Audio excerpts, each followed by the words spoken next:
Hello, welcome, नमस्ते। आज के वीडियो में हम बात करेंगे कजरिया सिरेमिक्स कंपनी के बारे में।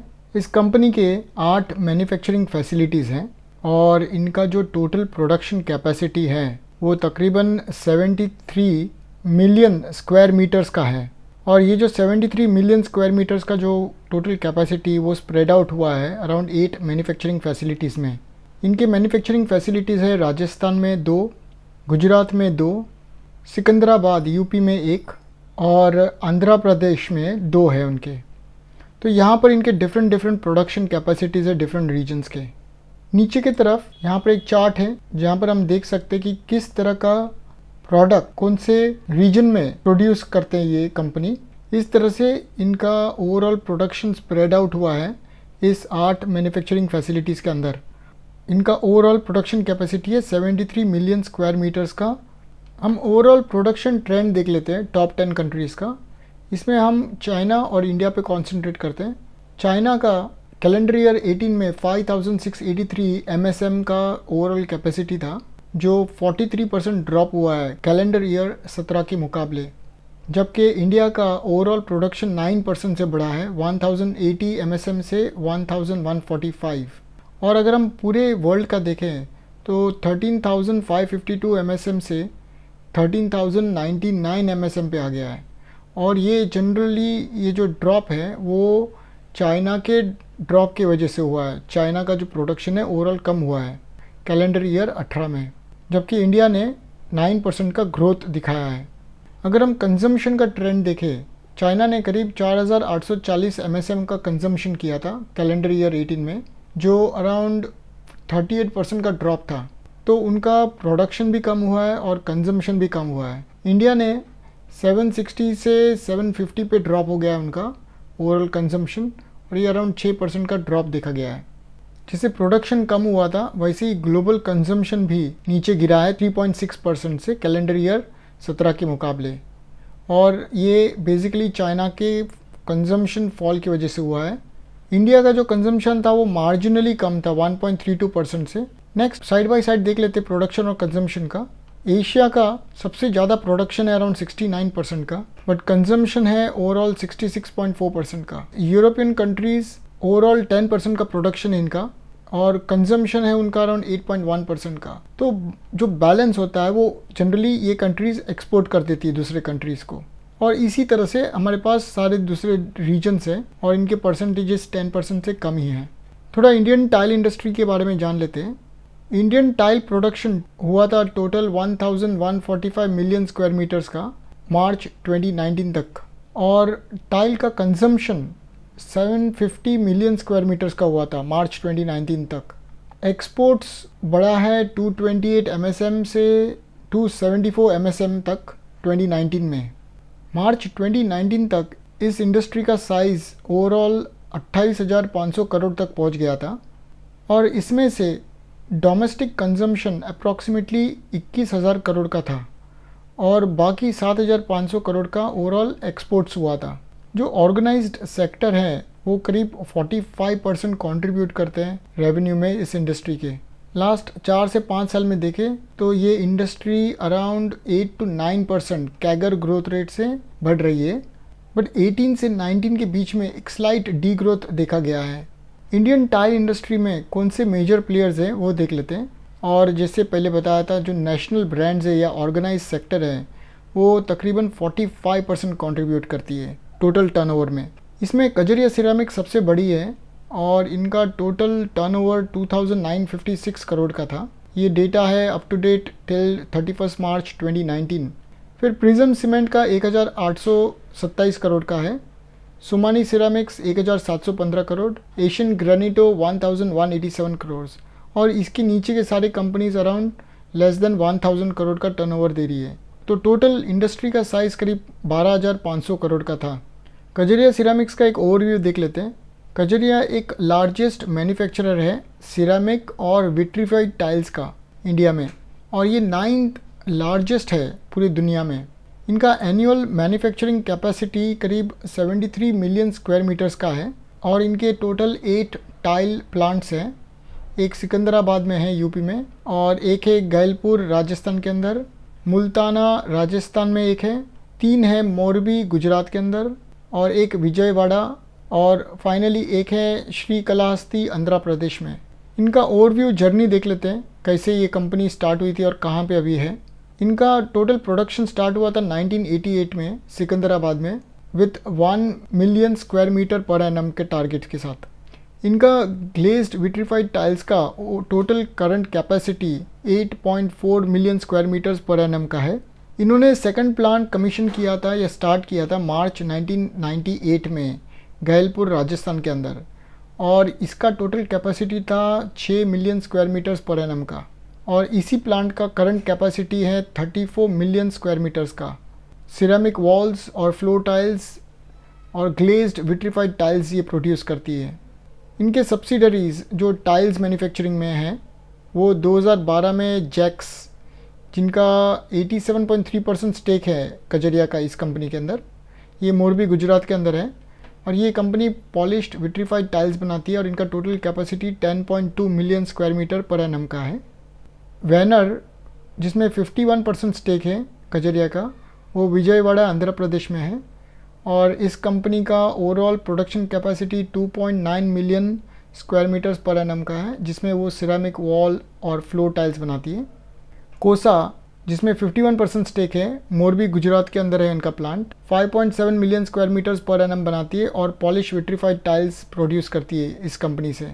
थर्ड प्लांट कमीशन हुआ था 2016 में, ये मुल्ताना राजस्थान के अंदर था, और इनका टोटल कैपेसिटी 6.5 MSM का था, और यहाँ पर भी पॉलिश्ड विट्रीफाइड टाइल्स बनाती है। फोर्थ प्लांट सितंबर 2019 में श्रीकालाहस्ती आंध्र प्रदेश में कमीशन हुआ था, और इसका total capacity 5 million square metres का है, जिसमें वो ग्लेज्ड विट्रीफाइड टाइल्स प्रोड्यूस करती है। टाइल का सेल्स ग्रोथ देख लेते हैं। FY12 में कंपनी अराउंड 24.3 MSM पर एनम का प्रोडक्शन था, और विट्रीफाइड टाइल्स का अराउंड 15.5 इनका था, तो टोटल अराउंड 39.8 इनका था इनका कैपेसिटी प्रोडक्शन का। और FY19 में जो 24.3 था वो बढ़ के 38.3 मिलियन स्क्वायर मीटर्स का हो गया है सिरेमिक टाइल्स का, और 42 मिलियन स्क्वायर मीटर्स का विट्रीफाइड टाइल्स का प्रोडक्शन हो गया है। तो ओवरऑल अगर हम देखें हर साल का इनका जो प्रोडक्शन कैपेसिटी है हर साल बढ़ते गया है इनका। इस कंपनी ने अपना डाइवर्सिफिकेशन किया है बाथवेयर में और प्लाईवुड बिजनेस के अंदर। कजरिया बाथवेयर जो एक सब्सिडरी है कजरिया सिरेमिक्स का, इनके अंदर इनका 85% स्टेक है। ये सब्सिडरी सैनिटरी वेयर बनाती है। ये प्लांट है इनका मोरबी गुजरात के अंदर, और total 7.5 lakh pieces per annum का कैपेसिटी है। फॉसेट्स, नल वगैरह, ये फैसिलिटी है गैलपुर राजस्थान के अंदर, और यहाँ पर 1 मिलियन या 10 लाख पीसीज पर एनम बना सकती है। इन्होंने डाइवर्सिफिकेशन किया है प्लाईवुड बिजनेस के अंदर भी, और इनका जो सब्सिडरी है वो है कजरिया प्लाईवुड प्राइवेट लिमिटेड। ये प्लाईवुड्स बनाती है, ब्लॉक बोर्ड्स बनाती है और फ्लश डोर्स बनाती है। कंपनी का सेल्स वॉल्यूम, रेवेन्यू, एबिडा और नेट प्रॉफिट का वैल्यूज़ देख लेते हैं। सेल्स हमने ऑलरेडी देखा, इनका ट्रेंड अपवर्ड ट्रेंड था। FY14-15 में अराउंड 58 MSM का कैपेसिटी था, जो अब बढ़कर 80.3 MSM हो गया है। रेवेन्यू भी इनके बढ़े हैं, 2100 करोड़ से 2900 करोड़ हो गया है FY18-19 के अंदर। एबिडा में थोड़ा ड्रॉप हुआ है, 16-17 से स्टार्ट हुआ है ड्रॉप। 496 करोड़ का एबिडा कमाया था 16-17 के अंदर, जो अभी कंसिस्टेंटली ड्रॉप होके 18-19 में 449 करोड़ हो गया है, जो कि 15-16 के वैल्यू से भी कम है। अगर नेट प्रॉफिट का भी देखें तो वो इसी तरह का ट्रेंड है, डाउनवर्ड ट्रेंड। 253 करोड़ का जो नेट प्रॉफिट था 16-17 में, वो अब कम होकर 227 हो गया है 18-19 में। Debt equity, dividend, EBITDA margin और बुक वैल्यू पर शेयर का वैल्यूएशंस देख लेते हैं। डेट टू इक्विटी इन्होंने कम करते गए हैं। FY14-15 के अंदर 0.29 टाइम्स था डेट टू इक्विटी। ये नेट डेट टू इक्विटी है, मतलब डेट के अंदर से जितना भी डेट था उसमें से कैश रिड्यूस किया है और फिर डेट टू इक्विटी का कंपैरिजन किया है। तो अभी करंटली FY18-19 में ऑलमोस्ट नेगेटिव है, मतलब ये इनके जो डेट है वो नेगेटिव में है, इनके कैश ज़्यादा है इनके डेट से, तो ये बहुत अच्छा वैल्यू हो गया है। डिविडेंड देखें तो अराउंड 39 करोड़ FY14-15 में दिया था, और कंसिस्टेंटली लास्ट 3 साल में अराउंड 57 करोड़ के करीब ये डिविडेंड देती है हर साल। एबिडा मार्जिन देखें या top line operating profit margin देखें तो अराउंड 15% पे अभी आ गया है, जो पहले 16% पे था FY 14-15 में। तो इनके मार्जिन पे प्रेशर दिख रहा है यहाँ पर। बुक वैल्यू पर शेयर 93 रुपीज़ का था FY 14-15 में, जो बढ़ के 121 रुपीज़ हो गया था और अभी ये ड्रॉप होके फिर से 99 रुपीज़ पर शेयर पे आया हुआ है। वॉल्यूम डेटा देख लेते हैं टाइल्स का क्वार्टरली और ईयरली बेसिस पे। प्रोडक्शन जो ओवरऑल हुआ था 19 के अंदर Q3, ये हम Q3 FY 19 को Q3 FY 20 के साथ कंपेयर कर रहे हैं, मतलब दिसंबर 19 का दिसंबर 20 के साथ। तो ओवरऑल प्रोडक्शन खुद का जो खुद के फैक्ट्रीज के थ्रू हुआ है वो अराउंड 11 MSM का था, जो Q3 FY 20 में 11.64 हो चुका है, थोड़ा बड़ा है। और सब्सिडरीज़ के थ्रू इनका जो प्रोडक्शन है वो भी इंक्रीज़ हुआ है बाई 7% ओवरऑल टोटल टाइल्स का मैन्युफैक्चरिंग 5.22 से लेके 5.73। अगर हम पूरे साल का देखें FY 18 से FY 19 में तो 40 MSM से 46 MSM हो गया है और सब्सिडरी के थ्रू 19.4 MSM से 21.3 MSM हो गया है। और ओवरऑल अगर हम टोटल देखें तो अराउंड 12% का YOY ग्रोथ रेट दिख रहा है ओवरऑल प्रोडक्शन कैपेसिटी में। सेल्स देख लेते हैं। अराउंड खुद के मैन्युफैक्चरिंग यूनिट से इन्होंने 11 MSM का सेल किया था क्वार्टर FY 19 में, जो अब बढ़ के 11.33 MSM का हो गया है। सब्सिडरीज़ के थ्रू थोड़ा रिडक्शन हुआ है सेल्स में और आउटसोर्सिंग जो किया था उसमें भी थोड़ा स्लाइट रिडक्शन है। बट अगर हम ओवरऑल देखें तो सेल्स में ग्रोथ आया है दिसंबर 19 से लेके दिसंबर 20 में अराउंड 1% का। और पूरे साल का देखें 18 और 19 के बीच का तो खुद के मैन्युफैक्चरिंग यूनिट से अराउंड 39 MSM से 44 MSM। अगर हम सेल्स ग्रोथ देखें पूरे साल का FY 18 से लेके FY 19 तक का ओवरऑल 12% का YOY ग्रोथ दिख रहा है। अगर हम रेवेन्यू ग्रोथ देखें कौन से बिज़नेस से कितना रेवेन्यू जनरेट हो रहा है पूरे साल में FY 18 से लेके FY 19 तक के बीच में, तो उन्होंने जितना खुद का मैन्युफैक्चरिंग किया था टाइल्स का वहाँ से ग्रोथ दिखाई दे रहा है। एक अराउंड 1653 करोड़ का टाइल्स के मैन्युफैक्चरिंग से आया था। सब्सिडरीज़ ने जो टाइल्स का मैन्युफैक्चरिंग किया था उसके थ्रू भी अराउंड 684 करोड़ का रेवेन्यू जनरेट हुआ है पूरे साल में FY 19 के अंदर। और जो आउटसोर्सिंग किया था टाइल्स के लिए वहाँ से अराउंड 416 करोड़ आते हैं। सैनिटरी वेयर और फॉसेट से अराउंड 184 करोड़ आते हैं और प्लाईवुड बिजनेस से सिर्फ 16 करोड़ अभी आ रहे हैं फ़िलहाल। अगर हम ओवरऑल रेवेन्यू ग्रोथ देखें साल भर साल तो 9% का YOY ग्रोथ रेट है 2710 करोड़ से 2956 करोड़। प्लाईवुड का बिज़नेस बहुत कम कंट्रीब्यूट कर रहा है इनके बिज़नेस के अंदर और ये बढ़ेगा जैसे जैसे आगे बढ़ेंगे कंपनी, तो ये बिज़नेस भी बढ़ेगा इनका। प्रॉफिट आफ्टर टैक्स क्वार्टरली और ईयरली कंपैरिजन देख लेते हैं। दिसंबर 19 से दिसंबर 20 में प्रॉफिट में ड्रॉप हुआ है 5% का YOY 64 करोड़ से 61 करोड़ हो गया। और पूरे साल में भी देखें तो 234 से 226 करोड़ हो गया था। ये हमने पहले भी चार्ट में देखा है। हिस्टोरिकल डेटा देख लेते हैं। मार्च 16 से नेट सेल्स में ग्रोथ हुआ था, ये भी हमने ऑलरेडी चार्ट देख लिया है। यहाँ पर एक अपवर्ड ट्रेंड है टोटल सेल्स में और प्रॉफिट में स्लाइट ड्रॉप है 17 ऑनवर्ड्स।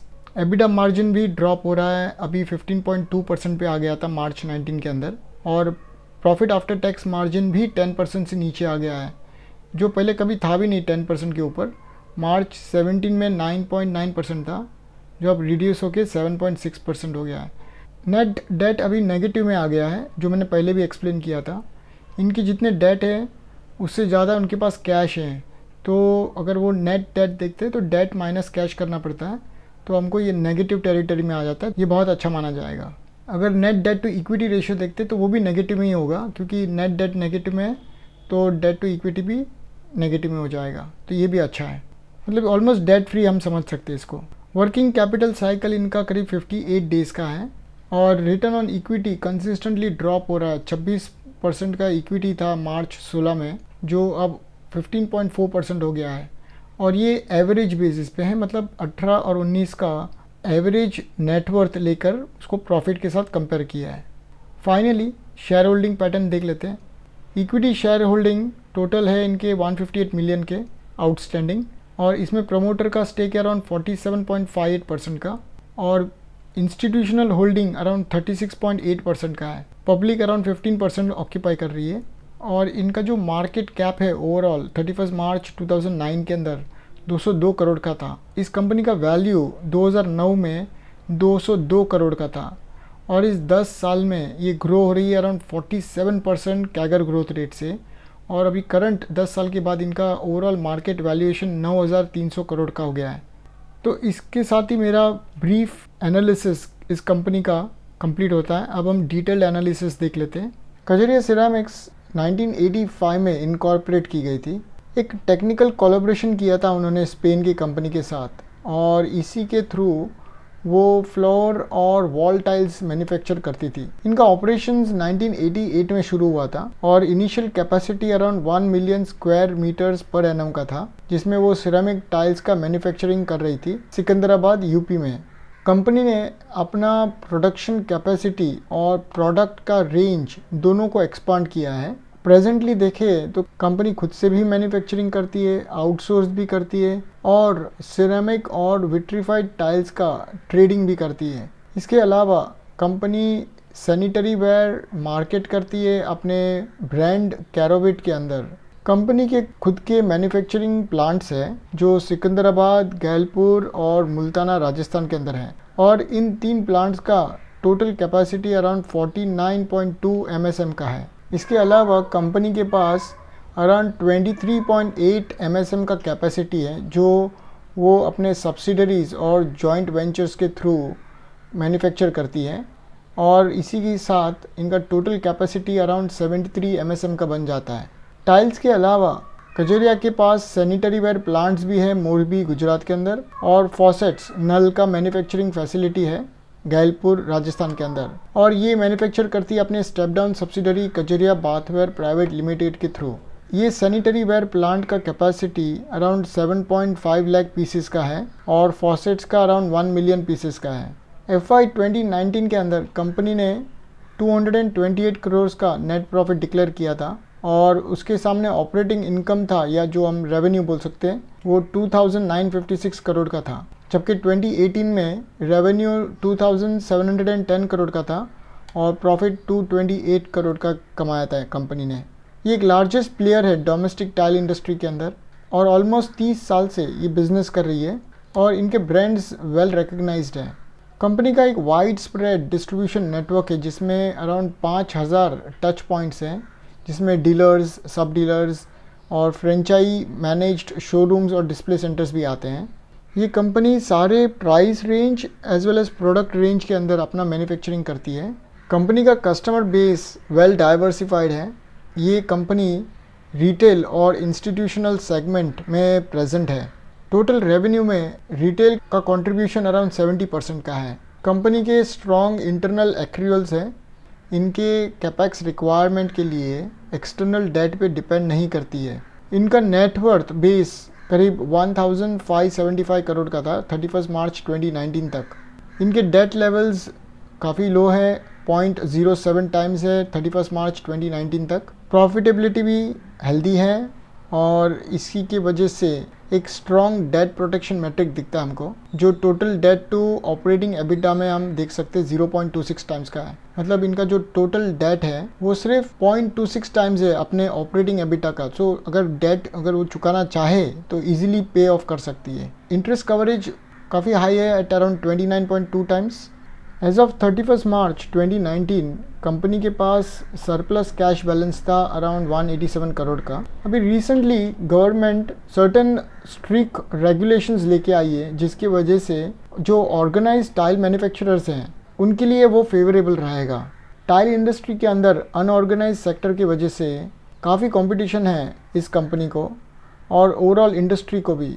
इस इंडस्ट्री में अनऑर्गेनाइज सेक्टर ऑलमोस्ट 50% का है और जिसकी वजह से कजरिया को काफ़ी कंपटीशन झेलना पड़ता है। अभी जो रीसेंट रेगुलेटरी डेवलपमेंट्स हुए हैं जिसमें गवर्नमेंट ने कैप्टिव कोल गैसीफायर प्लांट्स को बैन कर दिया है, जिससे कंपनीज अपना टाइल्स वगैरह का मैन्युफैक्चरिंग करती थी खास करके मोरबी रीजन के अंदर, और स्ट्रिक्टर इम्प्लीमेंटेशन लाए वो GST और ई-वे बिल के अंदर। ये दोनों चीज़ों की वजह से, ये रेगुलेटरी डेवलपमेंट की वजह से कॉम्प्लायंस का जो खर्चा है वो बढ़ गया है अनऑर्गेनाइज्ड प्लेयर्स के लिए।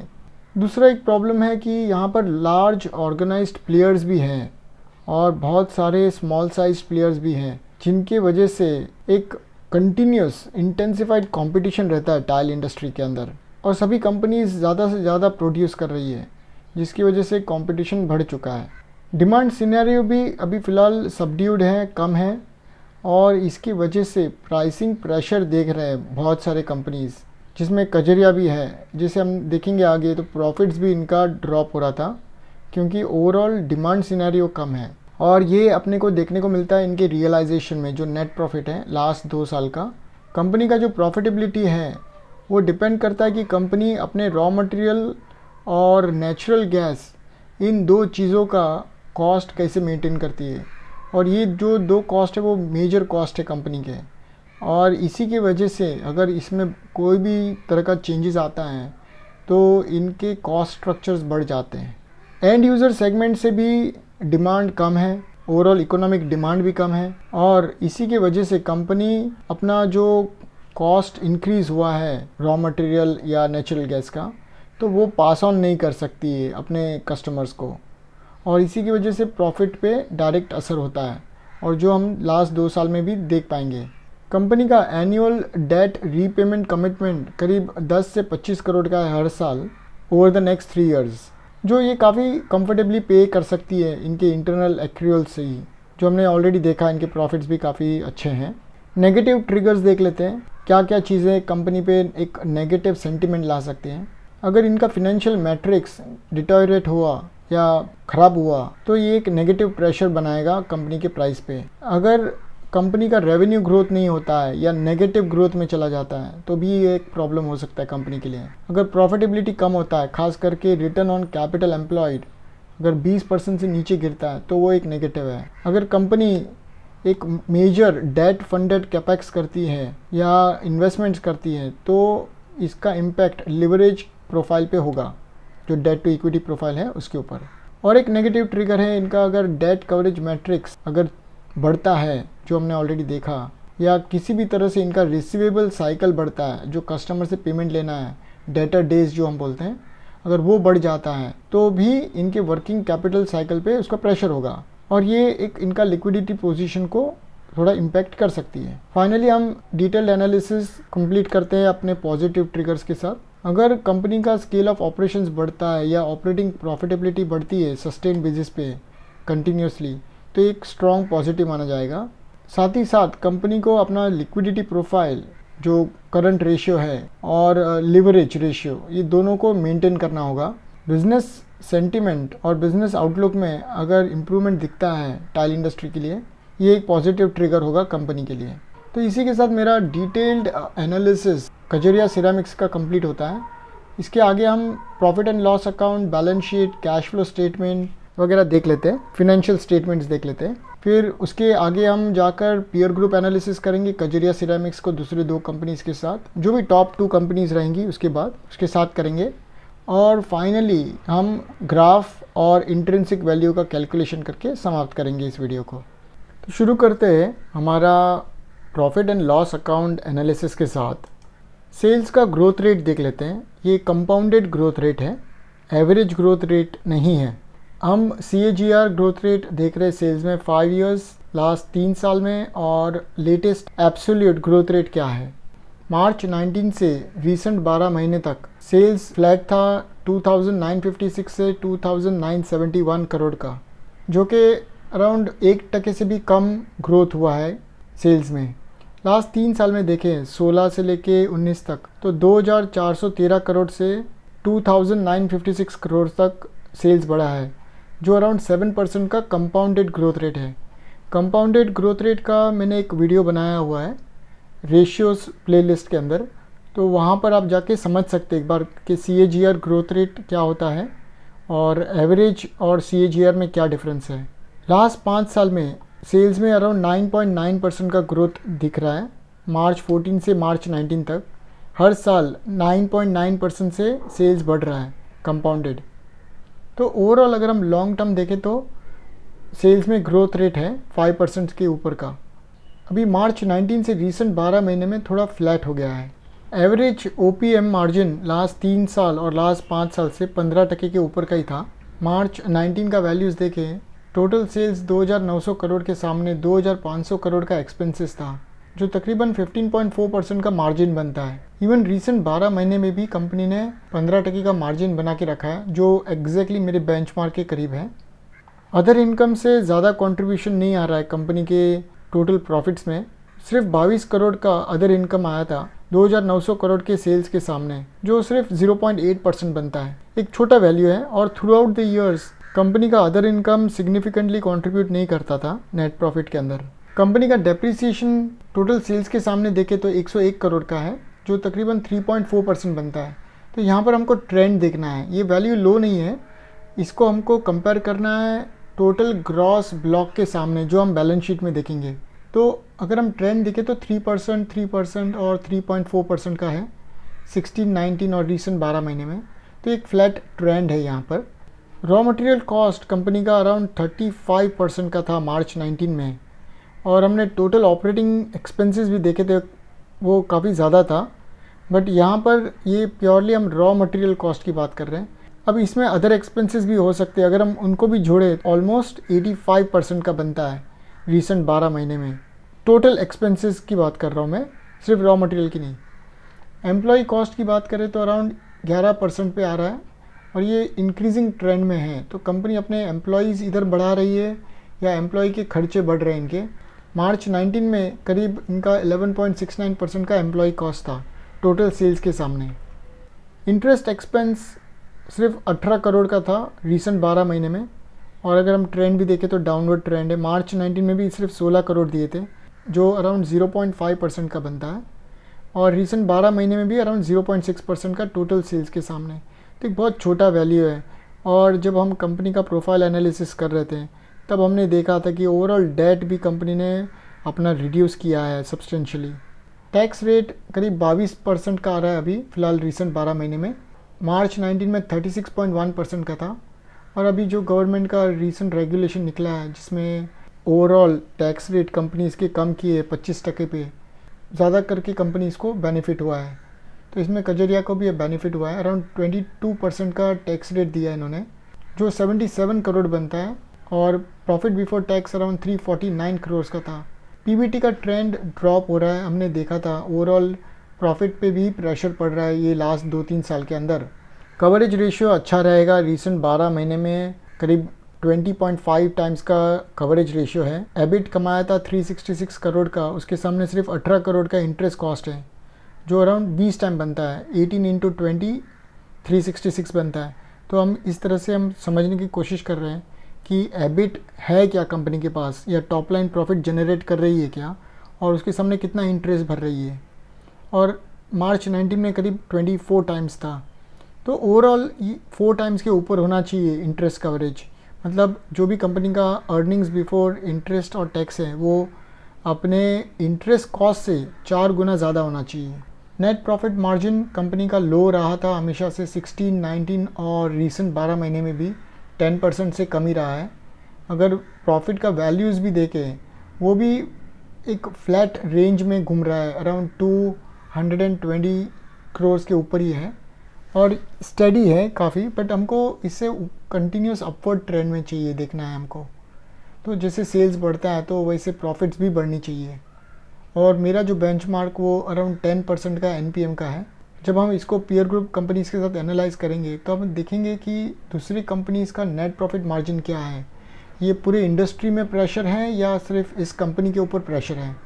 लास्ट 5 और 3 साल का भी एवरेज एनपीएम देखे तो ज़्यादा नहीं था, 9% से नीचे ही था एनपीएम मार्जिन, और रीसेंट 12 मंथ्स में अपने एवरेज से ऊपर का मार्जिन कमाया है।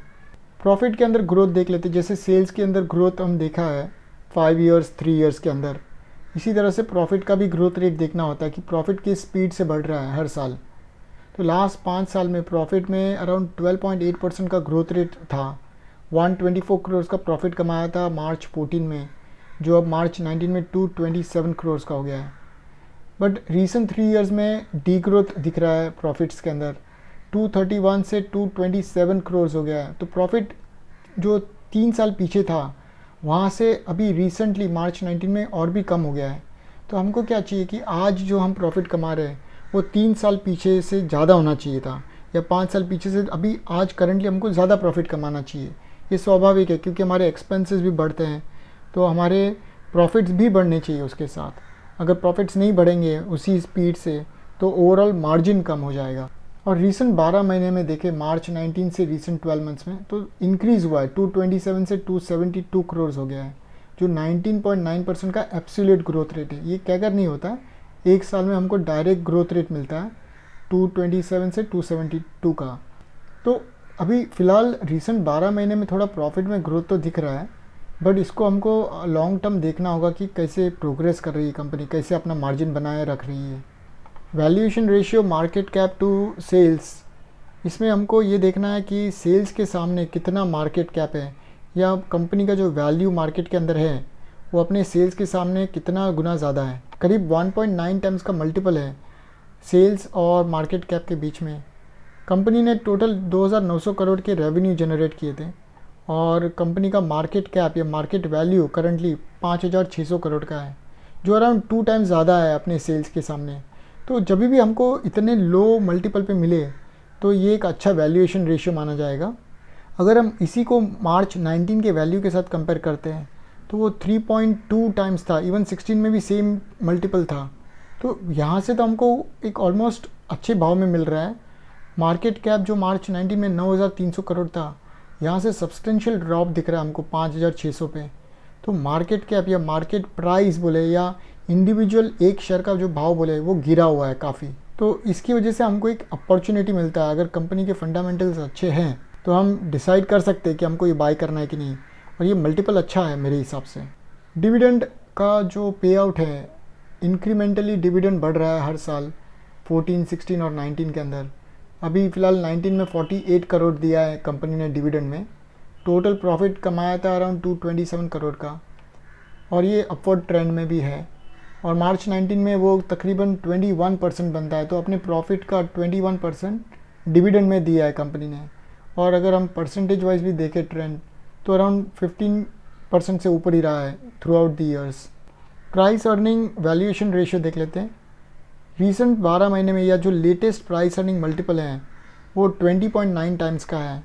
कंपनी ने हर एक शेयर के पीछे 17 रुपया प्रॉफिट कमाया है, और उसी शेयर का भाव अराउंड 358 रुपीज़ का है।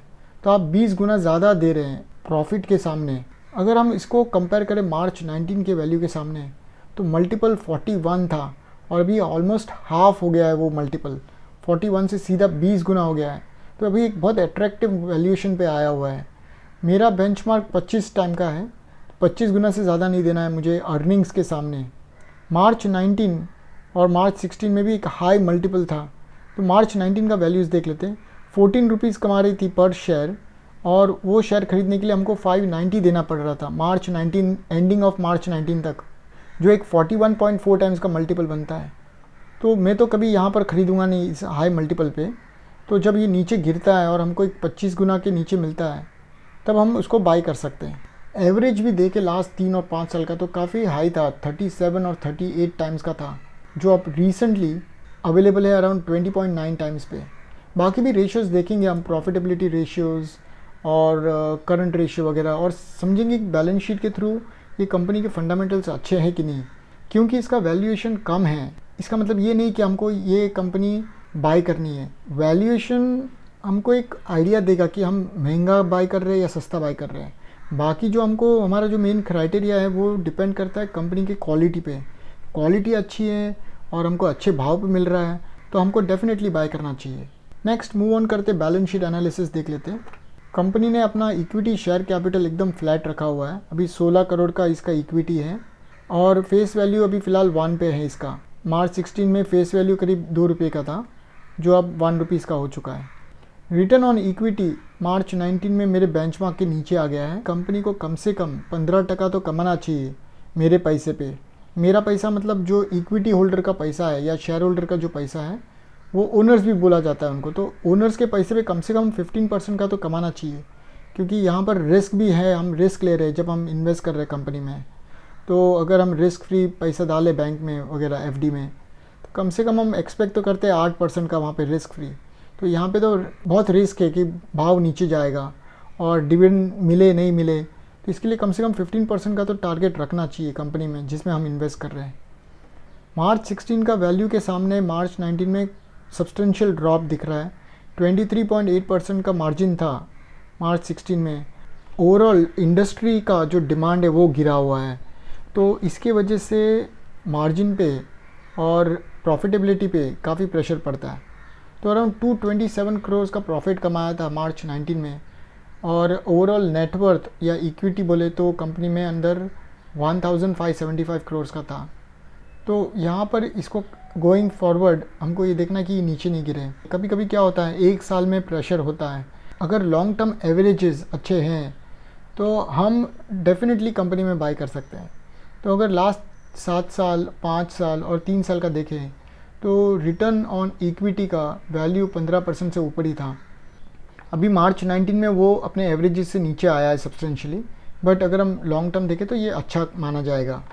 Return on capital employed measure करता है कि आपके कंपनी में कितना कैपिटल एम्प्लॉय किया था और उसके ऊपर कितना एबिट कमाया है।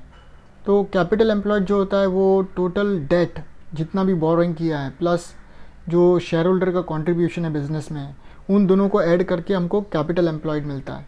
तो टोटल पैसा जो कंपनी ने अपने बिजनेस में डाला है उसके सामने कितना अर्निंग्स या before interest and tax deducted कितना कमा रही है, एबिट कितना कमा रही है। तो 1695 करोड़ का टोटल कैपिटल था बिजनेस के अंदर मार्च 19 में, और उसके सामने 374 करोड़ का एबिट कमाया था जो 22% बनता है। यहाँ पर भी मेरा बेंचमार्क 15% के ऊपर का ही होना चाहिए रिटर्न ऑन कैपिटल एम्प्लॉयड। तो मार्च 14 और 16 के सामने देखें तो ये सब्सटेंशियल ड्रॉप हुआ है कैपिटल एम्प्लॉयड के अंदर। तो कंपनी का जो ओवरऑल कैपिटल एम्प्लॉयड है बिजनेस के अंदर वो तो बढ़ रहा है, बट उसी के साथ एबिट नहीं बढ़ रहा है। तो हमको चाहिए कि एबिट भी बढ़े, जैसे जैसे कंपनी ज़्यादा पैसा लगा रही है बिज़नेस में तो उनको मुनाफा भी होना चाहिए। ये जो टॉप लाइन मुनाफा है या ऊपर का जो प्रॉफिट बोलते हैं एबिट, वो भी बढ़ते रहना चाहिए साल भर साल। एक साल में गड़बड़ हो सकता है, पर यहाँ पर तो ठीक है मेरे हिसाब से मार्च 19 का ROCE वैल्यू। और अगर हम लॉन्ग टर्म देखें वही 7, 5 और 3 इयर्स का, तो यहाँ पर भी 25% से ऊपर ही कमा रही थी ये एवरेज बेसिस पे अगर हम देखें तो। और मार्च 19 का वैल्यू अराउंड 3 इयर्स के एवरेज के नीचे ड्रॉप हुआ है। रिटर्न ऑन एसेट्स में भी ड्रॉप दिख रहा है 9.5% का।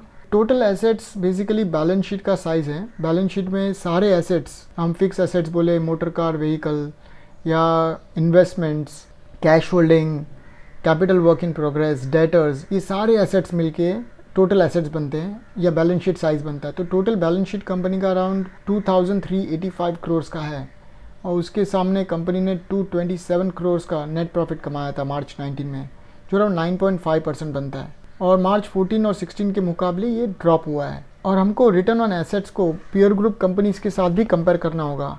ROE, ROCE, ROA, इन तीनों प्रॉफिटेबिलिटी रेशियोज़ को पीयर ग्रुप कंपनीज के साथ कंपेयर करेंगे तो हमको समझ में आएगा कि ओवरऑल इंडस्ट्री के अंदर मार्जिन प्रेशर है कि सिर्फ इस कंपनी के ऊपर ये मार्जिन प्रेशर आ रहा है। डेट टू इक्विटी रेशियो हमने ऑलरेडी देख चुके थे कि ऑलमोस्ट डेट फ्री कंपनी है, तो 0.1 टाइम्स का डेट टू इक्विटी का रेशियो है। 1500 करोड़ का टोटल इक्विटी है या शेयर होल्डर का कंट्रीब्यूशन है बिजनेस में, तो ज़्यादा करके बिजनेस ओनर्स के पैसे से ही चल रहा है। और डेट या बोरोइंग्स 120 करोड़ का है, जो सब्सटेंशियली ड्रॉप हुआ है मार्च 16 के मुकाबले। मार्च 16 और मार्च 14 में अराउंड 230 करोड़ के ऊपर का डेट था, जो अब 120 करोड़ पे लेके आई है कंपनी। तो ये मैनेजमेंट का एफिशिएंसी दिखता है कि कंपनी अपना डेट बर्डन कम कर रही है या डेट को पे ऑफ कर रही है। तो जैसे जैसे डेट कम होगा तो इंटरेस्ट आउटगो या इंटरेस्ट बर्डन या फिनेंस कॉस्ट बोलेंगे तो वो कम हो जाएगा। तो फिनेंस कॉस्ट कम होगा तो प्रॉफिट बढ़ेगा, तो प्रॉफिट बढ़ेगा तो शेयर होल्डर को ही फ़ायदा होने वाला है। उससे ROE, ROCE, ROA सब बढ़ेंगे। तो डेट कम से कम होना चाहिए। यहाँ पर ये कंपनी ऑलमोस्ट डेट फ्री बन रही है। और इनिशियली जब हमने प्रोफाइल एनालिसिस किया था तो वहाँ पे देखा था हमने नेट डेट, जो नेट डेट था वो तो नेगेटिव टेरिटरी में था, मतलब कंपनी के पास इतना कैश होल्डिंग है कि ये डेट इजीली पे कर सकती है। इक्विटी बिजनेस के अंदर 66% कंट्रीब्यूट कर रहा है मार्च 19 में। तो टोटल एसेट्स 2300 करोड़ के थे और उसके सामने नेटवर्थ कंट्रीब्यूशन था 1575 करोड़। और डेट का कंट्रीब्यूशन सिर्फ 5% का है। तो ऑलमोस्ट 70% का जो टोटल कैपिटल है बिजनेस में वो डेट और इक्विटी से आ रहा है और सब्सटेंशियल पोर्शन इक्विटी से आ रहा है और जो बैलेंस है वो करंट लायबिलिटीज़ है। और अगर हम ट्रेंड भी देखें मार्च 14, 16 और 19 का, तो इक्विटी का कंट्रीब्यूशन बिजनेस में इंक्रीज़ हो रहा है हर साल। और वैल्यू वाइज भी देखें तो 504 करोड़ का इक्विटी या नेटवर्थ था 2014 में, जो अब बढ़ के 1575 हो गया है। और डेट जो 236 करोड़ था मार्च 14 में, वो अब 120 करोड़ हो गया है। तो एक जगह पे डेट कम हो रहा है और दूसरी जगह पे इक्विटी भी बढ़ रहा है, तो ये बहुत अच्छा वैल्यू माना जाएगा इसको। Price to book valuation ratio है, तो हम ये देख रहे हैं कि नेटवर्थ या शेयर होल्डर का जो कंट्रीब्यूशन है बिजनेस में, उसके सामने मार्केट में कंपनी का क्या वैल्यूएशन है। तो ये अभी फ़िलहाल 3.6 टाइम्स पे है। मेरा बेंचमार्क 2.5 टाइम्स के नीचे बाय करने का है, तो अभी ये फ़िलहाल एक्सपेंसिव है price to book wise. 1500 crore का इक्विटी कंट्रीब्यूशन है बिजनेस में, ये वैल्यू मैंने 2019 का लिया हुआ है। ये नेटवर्थ 1500 करोड़ का है और उसके सामने करंट मार्केट कैप 5694 करोड़ का है। तो ये एक हाई मल्टीपल माना जाएगा मेरे हिसाब से। पर जब हम RSI देखेंगे और ग्राफ देखेंगे, उसके अंदर RSI का चार्टिंग करके हम चेक करेंगे, तो अगर वहाँ पे अलाउ करता है तो हम वहाँ पे बाय कर सकते हैं और स्लोली बाय कर सकते हैं। अभी ये हाई मल्टीपल पे है तो हमको थोड़ा वेट कर सकते हैं और धीमे धीमे हम नीचे या ऊपर की तरफ बाय कर सकते हैं, खास करके नीचे की तरफ, क्योंकि already price to book high है। हमको इस वैल्यूएशन रेशियो को दूसरे पीयर ग्रुप कंपनीज़ के साथ भी कंपेयर करना होगा कि दूसरे companies price to book wise कहाँ पर है। अगर हम इसी प्राइस बुक को उसके मार्च 19 के वैल्यूज़ के मुकाबले देखें तो वहाँ पर वो 6 टाइम्स पे ट्रेड कर रहा था, बहुत एक हाई एक्सपेंसिव वैल्यूएशन पे था। तो इस वैल्यूएशन पे तो हमको बाई करना ही नहीं है। 9300 करोड़ का जो मार्केट कैप है वो सीधा 5600 करोड़ पे आ गया है एक साल के अंदर। मार्च 19 से रिसेंट 12 महीना, मतलब ये जो वैल्यू है वो up to date till December 2019 तक का है। तो यहाँ पर सब्सटेंशियल ड्रॉप देखा है हमने price to book wise, 6 times से सीधा 3.6 टाइम्स पे आ गया है। और जो इनिशियली मार्च 16 में 7.8 टाइम्स था, वो भी एक ड्रॉप, कंटिन्यूस ड्रॉप में अब 3.6 टाइम्स पे अवेलेबल है। तो अगर हम इसको पास्ट डेटा के साथ कंपेयर करें या पीयर ग्रुप के साथ कंपेयर करें तो हमको एक अच्छा अंडरस्टैंडिंग आएगा कि करंट प्राइस बुक 2.5 का नहीं रख सकते हम बेंचमार्क, तो हमको उसके पास्ट डेटा या पीयर ग्रुप के साथ हमको कंपेयर करना होगा।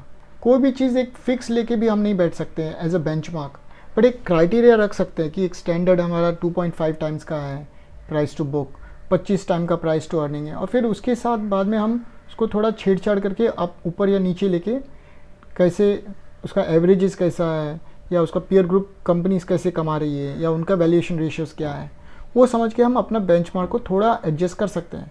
बट बहुत ज़्यादा एडजस्टमेंट नहीं करना है बेंचमार्क को, या उसका हमारा जो बेसिक क्राइटेरिया उसके साथ ज़्यादा छेड़छाड़ नहीं करनी है। डेट टू नेट प्रॉफिट अच्छा है, अभी फ़िलहाल जो इनका प्रॉफिट है वो अराउंड 100% ज़्यादा है अपने डेट से।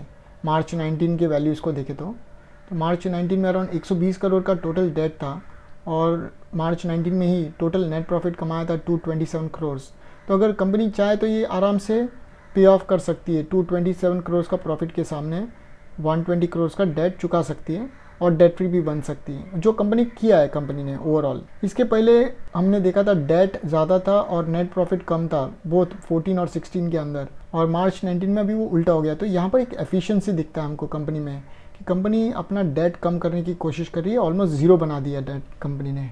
कंपनी के नेट फिक्स एसेट्स कितने हैं, मतलब कंपनी के टोटल एसेट्स में से टोटल एक्यूमुलेटेड डेप्रिसिएशन डिडक्ट करने के बाद कितना फिक्स एसेट्स है कंपनी के पास, वो देख लेते हैं, नेट ब्लॉक देख लेते हैं। तो कंपनी काफ़ी कैपिटल इंटेंसिव दिख रही है, ऑलमोस्ट 45% टोटल बैलेंस शीट का एसेट्स के अंदर जो अराउंड 45.2% बनता है। तो 1078 करोड़ के एसेट्स हैं और total balance sheet size 2385 crore का है। और अगर हम ट्रेंड देखें तो ये थोड़ा डाउनवर्ड हो रहा है। इनिशियली मार्च 14 में तो वो 58.8% का है। मेरा क्राइटेरिया यहाँ पर ये है कि टोटल एसेट्स कंपनी के अराउंड 30 से 40% के ऊपर नहीं जाना चाहिए टोटल बैलेंस शीट के सामने। तो यहाँ पर ये एक्सीड कर रहा है और हमने देखा कि कंपनी एक कैपिटल इंटेंसिव इंडस्ट्री में है, जहाँ पे इनको फैक्ट्रीज़ वगैरह, प्लांट्स और इन्वेस्टमेंट्स काफ़ी करने पड़ते हैं मेंटेन करने के लिए इनका प्रोडक्शन को, और प्रोडक्शन को बढ़ाते भी रहना पड़ता है इनको।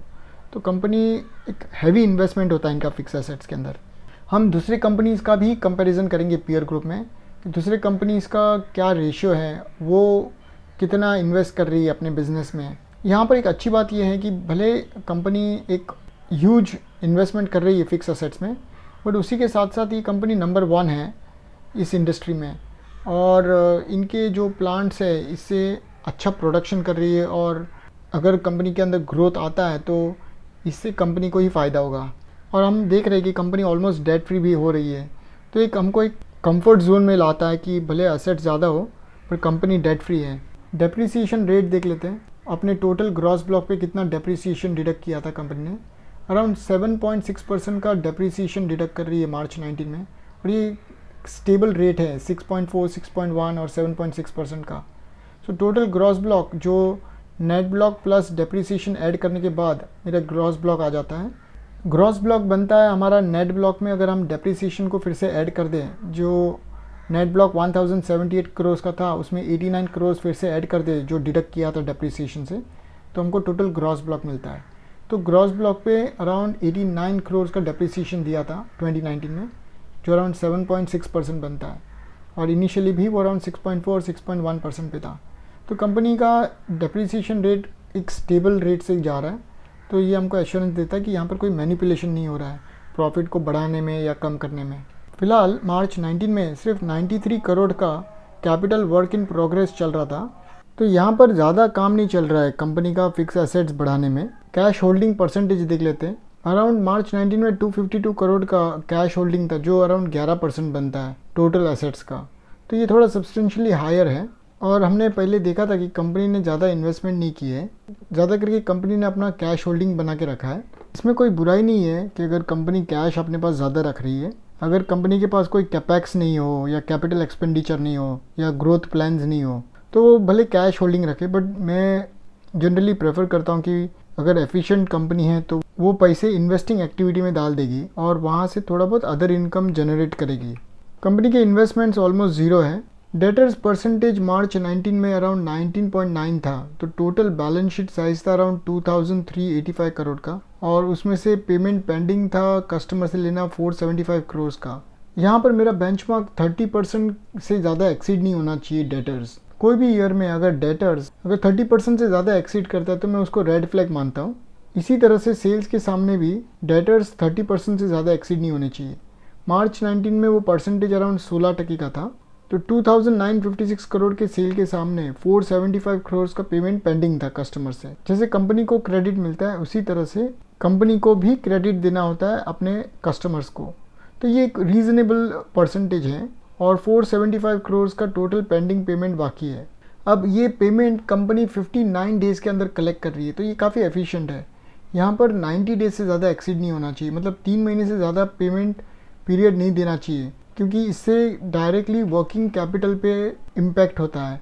और अगर हम देखें तो नंबर ऑफ़ कलेक्शन डेज बढ़ रहे हैं, इससे क्या इंडिकेट होता है कि कंपनी को ज़्यादा क्रेडिट देना पड़ रहा है अपने कस्टमर्स को और सेल्स बनाए रखने के लिए। तो ये अच्छी बात नहीं है। हमको नॉर्मली क्या चाहिए, इधर फ्लैट रहे या नीचे की तरफ ट्रेंड हो। इसका अपवर्ड ट्रेंड मतलब ये है कि कंपनी को अपने सेल्स बनाए रखने के लिए कस्टमर्स को क्रेडिट दे रही है और ज़्यादा नंबर ऑफ़ डेज दे रही है उनको पेमेंट करने के लिए। तो एक तरह से हमको इसको अपने पीयर ग्रुप कंपैरिजन में भी चेक करना होगा। दूसरे कंपनीज उनके कस्टमर से कितने दिन में पैसे कलेक्ट कर रही है, तो वो देखना भी ज़रूरी है, तो हम बाद में देखेंगे। But as of now 59 days compare to March 16 के वैल्यू के सामने थोड़ा बढ़ गया है। यहाँ पर करंट रेशियो अच्छा है, कंफर्टेबल है लिक्विडिटी पोजीशन कंपनी का। मार्च 19 में टोटल करंट एसेट्स, मतलब वो एसेट्स जो ये साल में बेच सकती है कंपनी इजीली, और उसके सामने कितना पेमेंट और लायबिलिटी बाकी है कंपनी का जो इस साल में पेमेंट करना है उनको, तो वो 689 करोड़ का है। तो करंट मार्च 19 में 1.8 टाइम्स का मल्टीपल था, तो ये अच्छा लिक्विडिटी पोजीशन है करंटली।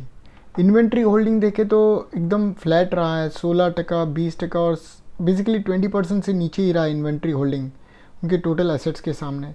तो कंपनी ने एक अच्छा इन्वेंट्री होल्डिंग बना के रखा है।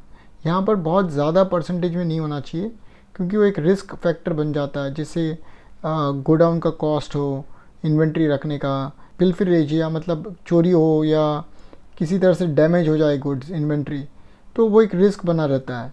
प्लस ज़्यादा इन्वेंट्री होगा तो कंपनी के पैसे भी उसमें अटक जाते हैं, तो इससे वर्किंग कैपिटल या फिर डेट बढ़ाना पड़ता है कंपनी को। तो एक रीज़नेबल रेंज में रखना बहुत ज़रूरी है इन्वेंट्री को। इसी तरह से बैलेंस शीट के सामने हम कंपेयर करने के बाद हम उसी इन्वेंट्री को सेल्स के सामने भी कंपेयर करेंगे।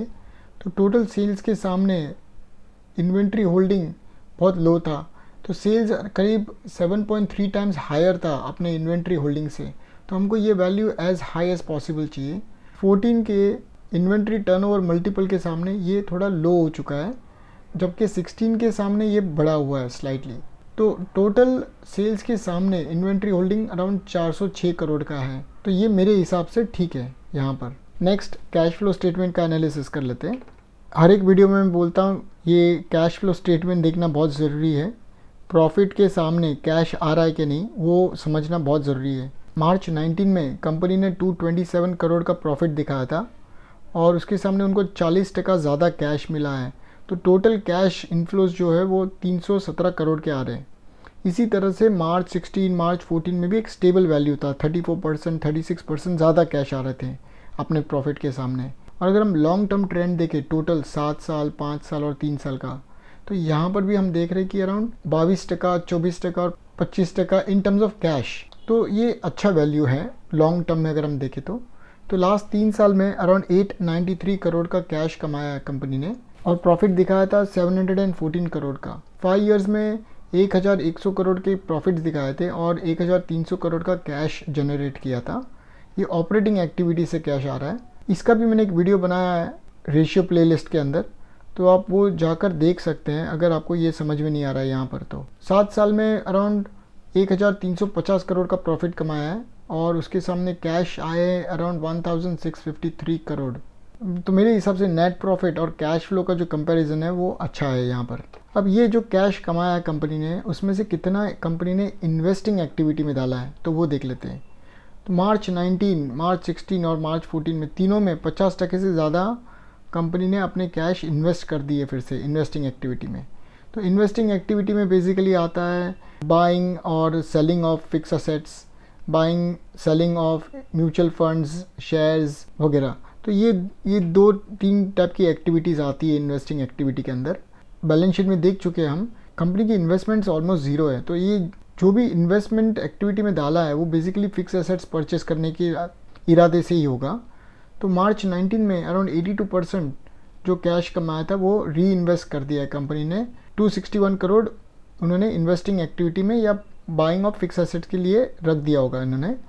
मार्च 16 में भी मेजर सब्सटेंशियल पोर्शन अपने कैश का उन्होंने री इन्वेस्ट किया है बाइंग ऑफ एसेट्स के लिए, परचेस ऑफ एसेट्स के लिए। इसी तरह से मार्च 14 में 91% री इन्वेस्ट कर दिया था। अगर हम लॉन्ग टर्म ट्रेंड देखें 7 साल, 5 साल और 3 साल का, तो यहाँ पर भी एक हाई परसेंटेज दिख रहा है जो 50% से ऊपर ही है। जनरली मेरा जो बेंचमार्क है वो 50% से ज़्यादा नहीं एक्सीड होना चाहिए। जो भी कैश कमाया है उसके 50% से ज़्यादा री इन्वेस्ट नहीं करना चाहिए इन्वेस्टिंग एक्टिविटी में, अनलेस एंड अनटिल कंपनी का ग्रोथ है और वो ग्रोथ के साथ साथ कंपनी को प्रॉफिटेबिलिटी होना चाहिए, वो बहुत ज़रूरी है। तो 893 करोड़ का कैश कमाया था लास्ट 3 साल में और उसके सामने 537 करोड़ री इन्वेस्ट कर दिए है इन्वेस्टिंग एक्टिविटी में, जो 60% बनता है। और ये ट्रेंड थोड़ा नीचे आ रहा है अगर हम 5 ईयर्स 7 ईयर्स का देखें टोटल तो। बट ओवरऑल यहाँ पर मुझे कोई दिक्कत नहीं दिखती है, क्योंकि अगर कंपनी ने, जैसे हमने देखा है बैलेंस शीट में, फिक्स एसेट्स एक मेजर पोर्शन ऑक्यूपाई करते हैं बैलेंस शीट का, तो ये स्वाभाविक है कि यहाँ पर भी ये वैल्यूज़ ज़्यादा ही दिखेंगे हमको। कैश प्रॉफिट मार्जिन देख लेते हैं। जैसे हम नेट प्रॉफिट मार्जिन देखते हैं जिसमें हम सेल्स को नेट प्रॉफिट के साथ कंपेयर करते हैं, तो यहाँ पर हम सेल्स को ऑपरेटिंग कैश फ्लो के साथ कंपेयर करेंगे और देखेंगे कि मार्जिन कितना बनता है। जब हमने नेट प्रॉफिट मार्जिन देखा था तो हमने ये देखा था कि ये हमेशा से 10% के नीचे ही रहा है। पर जबकि हम अगर ऑपरेटिंग कैश फ्लो के साथ उसको कंपेयर करते हैं, जो कि बहुत इंपॉर्टेंट है, फाइनली कैश किंग माना जाता है, तो अगर कैश आ रहा है तो हम उसके साथ भी उसको कंपेयर कर सकते हैं। तो मार्च 16 में कैश प्रॉफिट मार्जिन 13.1% का था और मार्च 19 में 10.7% का था। तो ये 10% से ऊपर ही है, जो मेरा एक बेंचमार्क है। मार्च 14 में थोड़ा प्रेशर था 9% से, बट ओवरऑल अगर हम देखें तो कंपनी कैश रिसीव कर रही है और कैश प्रॉफिट मार्जिन 10% से ऊपर है, तो ये मेरे लिए अच्छा एक वैल्यू माना जाएगा। प्राइस वेरिएशन देख लेते हैं 3 साल पीछे से और 5 और 7 साल पीछे से। करंट मार्केट प्राइस, और अगर हम उसको 3 साल पीछे से देखें तो एक सब्सटेंशियल ड्रॉप दिख रहा है। 478 रुपीज़ का एक शेयर था मार्च 16 में, वो अभी करंटली एज ऑफ टुडे जो 30 अप्रैल 2020 है तो 358 रुपीज़ पे आ गया है, जो कि कंपाउंडेड ड्रॉप हर साल 9.2% से ड्रॉप हुआ है। और total drop, absolute total drop 25.2% का है मार्च 16 के वैल्यू के सामने। तो अगर किसी को बाय करना है करंटली, तो वो अगर देखे कि 16 में जो भाव था उससे भी नीचे मिल रहा है और 25% नीचे मिल रहा है, तो एक रीज़नेबल वैल्यूएशन हम मान सकते हैं इसको। अगर हम 5 साल पीछे जाएँ मार्च 14 में, तो भाव 174 का था और 5 साल में भाव कंपाउंड हो रहा है अराउंड 15.5% से। तो टोटल एब्सोल्यूट मतलब एक्चुअल जो ग्रोथ देखे प्राइस में, तो अराउंड 100% बढ़ा है। तो अगर किसी ने मार्च 14 में लिया होता तो आज भी उसका भाव डबल हो चुका है 5 इयर्स में। तो ये कोई बुरी बात नहीं है 5 इयर्स में ग्रोथ रेट। तो एक अभी भी यहाँ से अगर हम 5 साल से भी देखें तो एक रीज़नेबल वैल्यूएशन मेरे को दिखता है। 5 इयर्स में डबल होना एक अच्छी बात है, तो एक रीज़नेबल वैल्यूएशन माना जाएगा इसको। अगर हम 7 साल पीछे से देखें तो 321% का ग्रोथ रेट है। तो जिसने मार्च 12 में बाय किया होगा 85 रुपीज़ में, तो उसको करंटली अभी भी ऑलमोस्ट 3 गुना बढ़ा हुआ है 7 साल में। तो यहाँ से एक वैल्यूएशन बहुत हाई हो चुका है 7 साल पीछे से। तो बहुत तेज़ी से भाव बढ़ा है मार्च 12 से करंट मार्केट प्राइस के बीच में, और इसका जो कंपाउंडिंग रेट है वो अराउंड 22% का है। तो एटलीस्ट अगर हम मार्च 14 से भी देखें तो एक रीज़नेबल दिख रहा है 5 इयर्स पीछे से, और 3 ईयर्स से तो हमको डिस्काउंट में मिल रहा है, 25% नीचे मिल रहा है 3 इयर्स भाव के सामने। तो एक तरह से हमको जब हम कंपेयर करते हैं करंट प्राइस को 3 इयर्स बैक प्राइस के साथ या 5 इयर्स या 7 साल के पीछे, तो हमको एक अंडरस्टैंडिंग होता है कि भाव कितना बढ़ा है इन ईयर्स के सामने, इन बैक डेटेड ईयर्स के सामने। फाइनली हम वैल्यूएशन रेशियोज़ को रिकैप करेंगे, एक बार दोबारा देख लेते हैं वैल्यूएशन कहाँ पर है fundamentally. Price to earnings 20.9 times पे है, ये मेरे बेंचमार्क से नीचे है, 25 गुना से नीचे है। इसको हमको पीयर ग्रुप कंपनीज़ के साथ कंपेयर करेंगे हम इसको। प्राइस टू कैश 17.9 टाइम्स का है, अच्छा है, ये भी 25 गुना के नीचे होना चाहिए। प्राइस टू बुक थोड़ा एक्सपेंसिव है जो हमने देखा 3.6 टाइम्स का, और मार्केट कैप टू सेल्स अच्छे वैल्यूएशन पे है। तो सिर्फ प्राइस टू बुक थोड़ा एक्सपेंसिव लग रहा है, पर इसको जैसे हम कंपेयर करेंगे और ग्राफ में भी देखेंगे तो तब समझ में आएगा कि हम एक्चुअली बाइंग स्टार्ट कर सकते हैं क्या। नेक्स्ट हम क्वार्टरली P&L अकाउंट का एनालिसिस कर लेते हैं। रिसेंटली सेल्स में YOY डी ग्रोथ है 2.3% का दिसंबर 18 से दिसंबर 19 में, और quarter on quarter slide growth हुआ है 3.7% का। बट हमको जनरली YOY ही देखना होता है। अगर YOY में ग्रोथ है तो क्वार्टर ऑन क्वार्टर का कोई फ़र्क नहीं पड़ता है। अगर यहाँ पे डी ग्रोथ है तो ये ग्रोथ से भी हमको कोई मतलब नहीं है, क्योंकि ओवरऑल डी ग्रोथ हुआ है।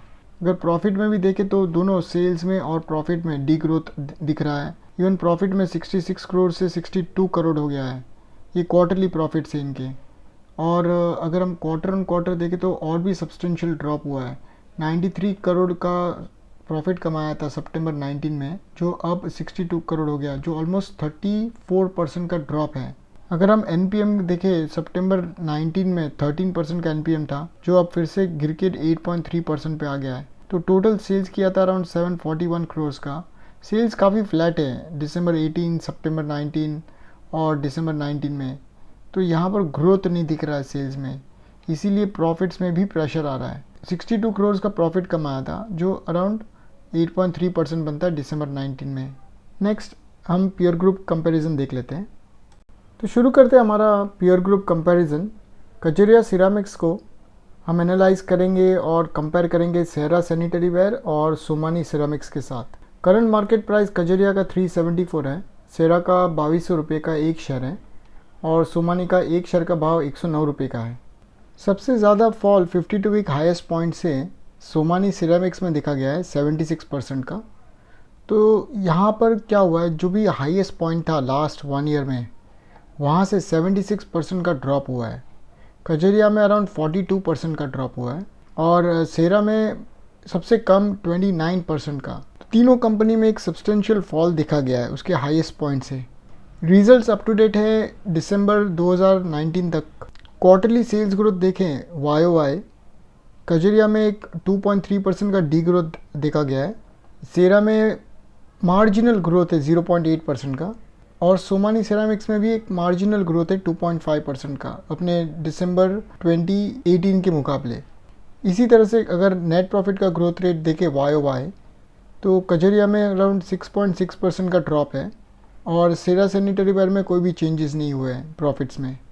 अगर हम 2019 का सेल्स वैल्यू को अगर रीसेंट 12 महीने के सेल्स वैल्यू के साथ कंपेयर करें, कजरिया में एकदम फ्लैट ग्रोथ दिखा था, ज़्यादा ग्रोथ नहीं था अपने 2019 के मुकाबले।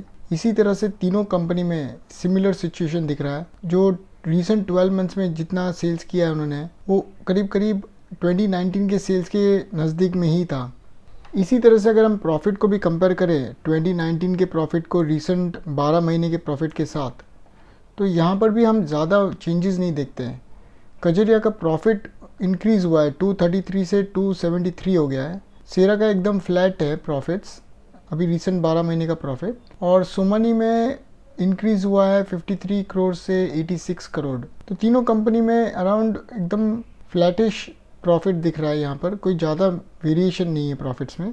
अगर हम प्रॉफिट आफ्टर टैक्स 2019 का कैश फ्लो फ्रॉम ऑपरेशंस के साथ कंपेयर करें ये देखने के लिए कि अगर कंपनी ने प्रॉफिट दिखाया है तो उसके सामने कैश कितना जनरेट कर रही है, तो कजरिया ने अराउंड 233 करोड़ का कैश दिखाया था, उसके सामने 317 करोड़ कैश फ्रॉम ऑपरेशंस आए थे। तो ये अच्छा है, एक सब्सटेंशियल पोर्शन आया है कैश में। सेरा का प्रॉफिट्स और कैश एकदम नज़दीक में है, तो यहाँ पर भी कोई दिक्कत नहीं है। इसी तरह से सोमानी ने भी अराउंड 53 करोड़ का प्रॉफिट दिखाया था और अराउंड कैश 86 करोड़ आए थे। तो यहाँ पे भी एक तीनों कंपनी ने at least cash flow from operations के हिसाब से अच्छा किया है। अगर हम प्राइस अर्निंग देखें लेटेस्ट, सबसे सस्ता अभी फ़िलहाल वैल्यूएशन वाइज सोमानी है एट 7.9 टाइम्स, सेरा अभी फ़िलहाल 24.8 टाइम्स पे है और कजरिया 21.8 टाइम्स पे।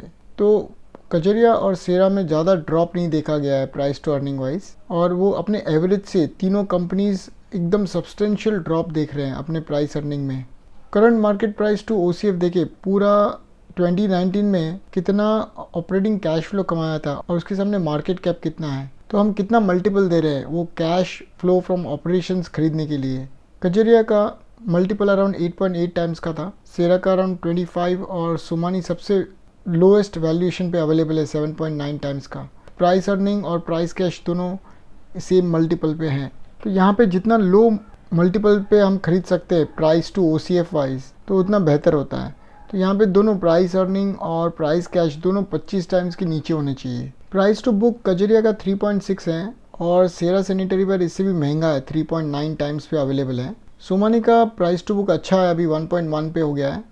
जितना नेटवर्थ है उतना ही कंपनी का मार्केट कैप भी है, तो मार्केट कैप और नेटवर्थ बहुत नज़दीक में है। सोमानी सिरेमिक्स एक अच्छे वैल्यूएशन पे अवेलेबल है फ़िलहाल, price earning, price cash, price book. PG देखें लास्ट 5 साल का तो कजरिया का थोड़ा एक्सपेंसिव है 1.6, मेरा बेंचमार्क 1.5 के नीचे होना चाहिए। सेरा और सोमानी दोनों अच्छे पीजी वैल्यूएशंस पे अवेलेबल है अभी फ़िलहाल 1.4 और 0.6 का। अगर 3 साल का देखें तो नेगेटिव हो गया है कजरिया और सोमानी सिरेमिक्स। मैं पीजी एक्सप्लेन कर देता हूँ क्या होता है। बेसिकली हमने जो प्राइस अर्निंग मल्टीपल दिया था कजरिया के लिए 21.8 टाइम्स, इसका मतलब है अर्निंग्स के लिए हमने 21 टाइम्स ज़्यादा भाव देकर वो शेयर खरीदा है। तो वो अर्निंग्स ग्रो हो रहा है कि नहीं हो रहा है, तो हम लास्ट 5 साल का अगर ग्रोथ रेट देखें तो अराउंड 13.3% का ग्रोथ रेट था प्रॉफिट्स में। तो अगर अर्निंग्स में ग्रोथ ही नहीं है तो ये हाई मल्टीपल देके क्या मतलब है। इसके लिए अगर हम प्रॉफिट का ग्रोथ रेट देखें 3 साल से तो थोड़ा डी ग्रोथ दिख रहा है लास्ट 3 इयर्स में प्रॉफिट्स में, तो इसकी वजह से यहाँ पर पीजी भी नेगेटिव हो गया है। तो हमको चाहिए कि प्रॉफिट में ग्रोथ हो, पॉजिटिव ग्रोथ हो 3 साल और 5 साल पीछे से। तो यहाँ पे एक स्लाइट डी ग्रोथ दिखा गया है लास्ट 3 साल के प्रॉफिट में।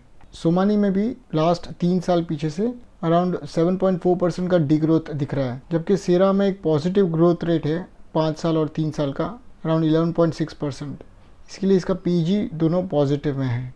सेल्स ग्रोथ की बात करें तो लास्ट 5 इयर्स का ग्रोथ रेट कजरिया और सेरा का 10% के ऊपर का है और सोमानी अराउंड 6.5% का ग्रोथ कर रही है अपने रेवेन्यू में। जबकि लास्ट 3 साल में देखें तो कजरिया का थोड़ा प्रेशर आया है, सेल्स में स्लो डाउन हुआ है, 7% से अभी ग्रो हो रही है लास्ट 3 ईयर्स में। जबकि सेरा अराउंड अभी भी डबल डिजिट में 13.6% से ग्रो हो रहा है। सोमानी का ग्रोथ एकदम स्टैग्नेंट हो गया है, 0.6% पे आ गया है लास्ट 3 साल से।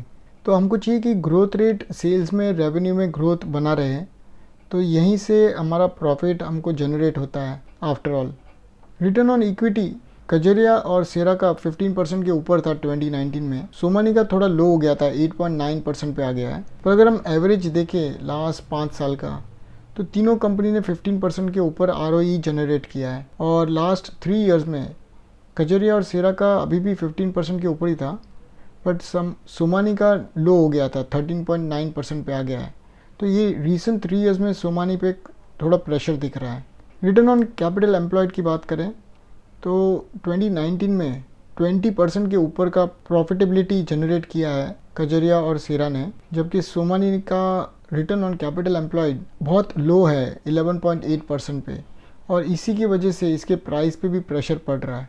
अगर हम 5 इयर्स का भी देखें डेटा, तो सोमानी का तो ठीक है 15% से ऊपर है, बट कजरिया और सेरा का 25% से ऊपर का रिटर्न ऑन कैपिटल एम्प्लॉयड है लास्ट 5 और 3 इयर्स का अगर हम एवरेज देखें तो। रिटर्न ऑन एसेट्स कजरिया का अराउंड 13.9% का था रिसेंट 12 महीने में, और 16.4% था सेरा का, जबकि सोमानी का रिटर्न ऑन एसेट्स बहुत लो है 4.2% का। अगर 5 इयर्स का एवरेज भी देखें तो कजरिया और सेरा बहुत आगे हैं 17.2% पे, जबकि सोमानी का सिर्फ 8.5% का प्रॉफिटेबिलिटी है लास्ट 5 इयर्स का अपने टोटल बैलेंस शीट के सामने। तो यहाँ पर प्रॉफिटेबिलिटी रेशियो या रिटर्न रेशियो में सोमानी थोड़ा मार खाता है। अगर एसेट टर्नओवर देखें तो तीनों कंपनी अपने एसेट से ज़्यादा ही सेल्स कर रही है, तो यहाँ पर ये रेशियो ठीक है।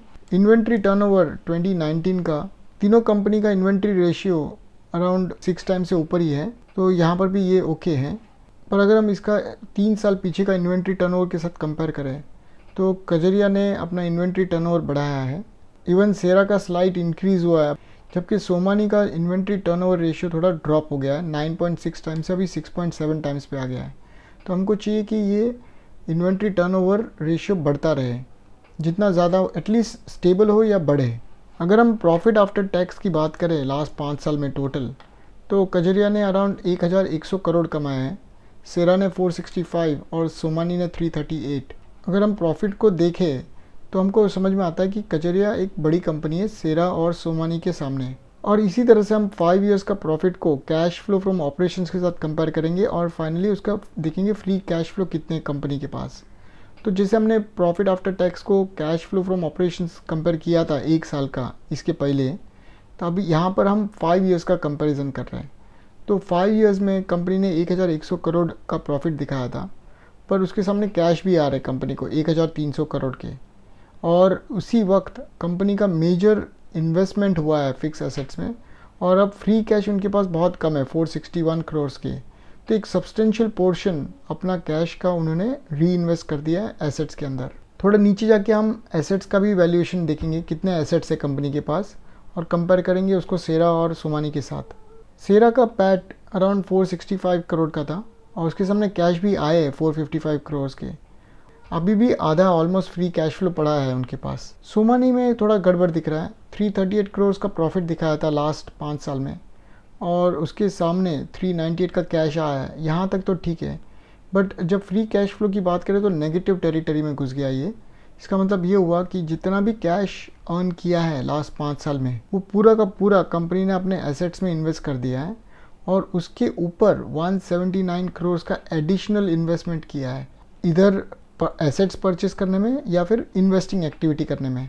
जनरली इन्वेस्टिंग के लिए तो नहीं करेंगे, बट ज़्यादा करके एसेट्स में ही ये पैसा घुसता है। एवरेज प्रॉफिट देखें तो कजरिया का अराउंड 228 करोड़ का लास्ट 5 इयर्स में था। सेरा और सोमानी दोनों 100 करोड़ के नीचे प्रॉफिट कमा रहे हैं ऑन एन एवरेज बेसिस, अगर हम 5 साल को डिवाइड करें तो। कजरिया का करंट मार्केट कैप 5900 करोड़ का है, सेरा अराउंड 2800 करोड़ की आधी साइज़ की कंपनी है, और सोमानी अराउंड 677 करोड़ का है। नेटवर्थ देखे तो कजरिया का अराउंड 1660 करोड़ का है, और इसका हमने देखा था प्राइस टू बुक, जो मार्केट कैप टू नेटवर्थ होता है उसी को प्राइस टू बुक बोलते हैं, तो उसमें मल्टीपल अराउंड 3.6 या 7 टाइम्स का था। सेरा सैनिटरी वेयर का प्राइस टू बुक बहुत एक्सपेंसिव था, 728 करोड़ का नेटवर्थ है और उसके सामने मार्केट कैप 2800 करोड़ का है। सोमानी का नेटवर्थ और मार्केट कैप नज़दीक है, 677 का मार्केट कैप है और नेटवर्थ भी 616 करोड़ का है, तो इसके लिए हमने देखा था प्राइस टू बुक 1.1 टाइम्स का था अप्रॉक्सीमेटली। तीनों कंपनी के कंटिजेंट लायबिलिटी बहुत कम है अपने नेटवर्थ के सामने, तो मेरा यहाँ पर जो बेंचमार्क है वो ये है कि कंटिजेंट लायबिलिटी 20% से ज़्यादा नहीं एक्सीड हो, जो नेटवर्थ है उसके 20% से ज़्यादा एक्सीड नहीं हो। तो यहाँ पर कंटिजेंट लायबिलिटी बेसिकली बहुत अच्छा है, तीनों कंपनी ने एकदम लो रखा है। अगर आपको कोई भी रेशियो समझ में नहीं आता है तो मुझे आप कमेंट सेक्शन में लिख के पूछ सकते हैं, मैं कोशिश करूँगा इसके बारे में थोड़ा एक्सप्लेनेशन देने को आपको। डेट टू इक्विटी दोनों कंपनी कजरिया और सेरा डेट फ्री कंपनी है, जबकि सोमानी का debt to equity around 0.8 times का है। तो यहाँ पर एक सब्सटेंशियल डेट उठाया है इन्होंने। थोड़ा नीचे जाके हम डेट पोजीशन भी देखेंगे कि कितना डेट उठाया है इस कंपनी ने। इंटरेस्ट कवरेज, क्योंकि दोनों कंपनी डेट फ्री है, कजरिया और सेरा डेट फ्री है, इसीलिए इनका कवरेज रेशियो भी ज़्यादा रहेगा, जबकि सोमानी का कवरेज मेरे बेंचमार्क से नीचे ड्रॉप हो गया है। मुझे चाहिए कि कम से कम 4 टाइम्स का तो हो इंटरेस्ट कवरेज, और ये मैंने पहले एक्सप्लेन कर चुका हूँ जब हमने P&L अकाउंट एनालिसिस किया था।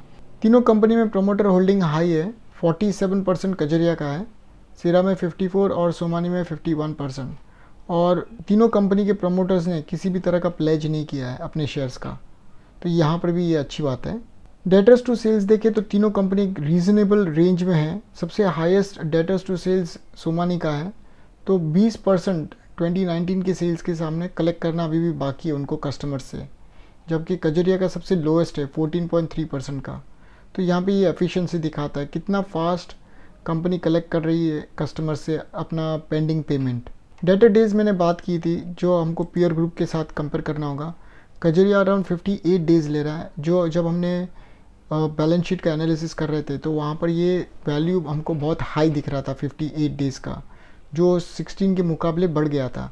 पर जब हम इसको पीयर ग्रुप कंपनीज़ के साथ कंपेयर करेंगे तो सेरा सैनिटरी वेयर 80 डेज़ लगा रही है पेमेंट कलेक्ट करने को, जबकि सोमानी का 88 डेज़ हो रहा है।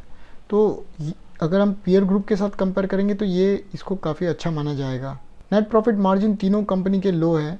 जब हम P&L एनालिसिस कर रहे थे तभी भी मैंने बोला था पीयर ग्रुप कंपनीज़ के साथ कंपेयर करना होगा, दूसरे कंपनीज़ के नेट प्रॉफिट मार्जिन कितने हैं, तो उससे समझ में आएगा कि ये पूरे सेक्टर में प्रॉब्लम है या पूरे इंडस्ट्री में प्रॉब्लम है या सिर्फ ये कंपनी का इशू है। तो यहाँ पर हम देख रहे हैं कि ओवरऑल पूरे इंडस्ट्री का ही एक मार्जिन प्रेशर बना हुआ है। तो कजरिया का मार्जिन अराउंड 7.6% का है टोटल सेल्स के सामने, सेरा अराउंड 8.5, ऑलमोस्ट नज़दीक है कजरिया के।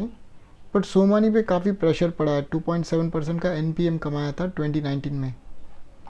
डिविडेंड यील्ड तीनों कंपनी का बहुत लो है, क्योंकि सोमानी का भाव बहुत गिरा है, इसके लिए इनका डिविडेंड यील्ड ऑटोमेटिकली बढ़ जाता है।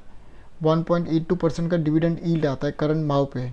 अगर हम current market price to sales देखें या मार्केट कैप टू सेल्स देखें तो कजरिया का करंट मार्केट कैप टू, अगर हम market cap to sales ratio देखें तो कजरिया करीब 2 टाइम्स ज़्यादा, कजरिया का मार्केट कैप अराउंड 2 टाइम्स ज़्यादा है अपने सेल्स के सामने। तो ये रीज़नेबल है, बहुत ज़्यादा भी नहीं है, 6 या 7 टाइम्स से ज़्यादा नहीं होना चाहिए। सेरा सैनिटरी वेयर भी अराउंड 2.16 टाइम्स पे हैं, तो ये रीज़नेबल वैल्यूएशंस पे हैं। सोमानी का जो मार्केट कैप है वो अपने सेल से भी नीचे गिर चुका है, ऑलमोस्ट मार्केट कैप सिर्फ 30% है अपने सेल्स के सामने। तो यहाँ पर एक तगड़ा भाव में गिरावट दिखा गया है सोमानी में। Valuation ratio enterprise value to EBITDA देख लेते हैं।